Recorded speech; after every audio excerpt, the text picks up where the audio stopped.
Well, Reddit is one of the high-profile internet companies going dark in protest.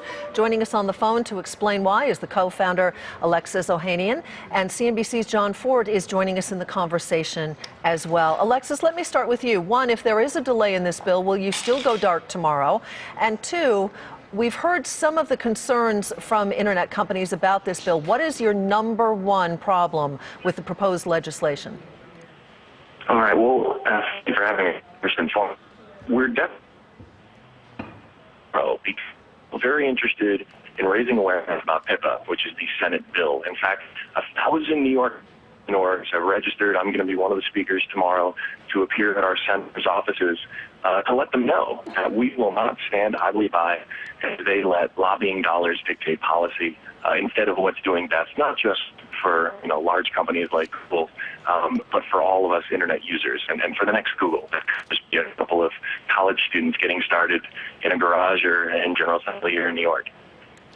All right, John Ford is with us. John, we just got off the phone with the S.O.P.A and got a statement from them and to get their side of this particular controversy. Let's take a look at what they gave us in just a few seconds. They say, we welcome the administration's clear statement that legislation is needed to stop foreign-based thieves from stealing the hard work and creativity of millions of American workers.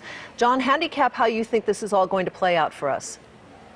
Well, this is really a part of the battle royal between Hollywood and Silicon Valley. And the important thing to understand about this legislation, about SOPA, is that it really shifts the legal tools that are available. In the past, under the Digital Millennium Copyright Act, the burden was more on the copyright holders, on Hollywood, to prove that stuff that was posted on YouTube or elsewhere that was linked to was offending. Now, under these rules, it would fall on the site itself to police that content. And what venture capitalists here in Silicon Valley are saying is, hey, that legal burden is just too high. It would kill things like Twitter, like an early YouTube that are just getting started, if now the sites have to worry about this and not just the users who are posting that content. This is especially important because the balance of power had been shifting anyway. Back in the music era with iTunes, Silicon Valley, Apple had more of the upper hand here, kind of pushing content owners into the digital era. Lately, we've seen that video providers have had a little bit more hand.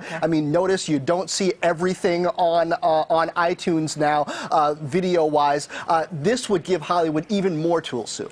Mr. Ohanian, let me come back to you, and I apologize for your cell signal, which is sort of iffy today, but I assume you would agree that the people who create content ought to be protected. Do you agree with that in principle?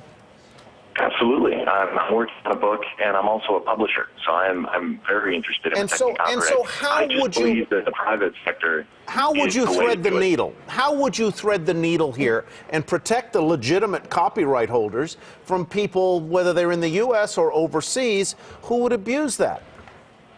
We've already seen companies do a brilliant job of providing a superior user service. Things like Netflix succeed because they're offering a better service to consumers. And I just happen to believe that the private sector can do a better job innovating. As an entrepreneur, as an investor, I see piracy as a great opportunity. It is a business opportunity for savvy entrepreneurs to offer a better service and make a lot of money in the process. And I can't understand why Congress can't seem to agree on anything that really matters in this country, whether employment or the deficit. They're totally deadlocked. But when Hollywood pays lobbyists $94 million last year to get a bill that they wrote passed, both Republicans and Democrats line up to co-sponsor it. And really the great success that's come out of it has been the realization from not just internet companies, but Americans at large, that they're not serving the best interests of us, the citizens. They're serving the interests of lobbyists. Mr. Ohanian, thank you very much for joining us. John, thank you as well.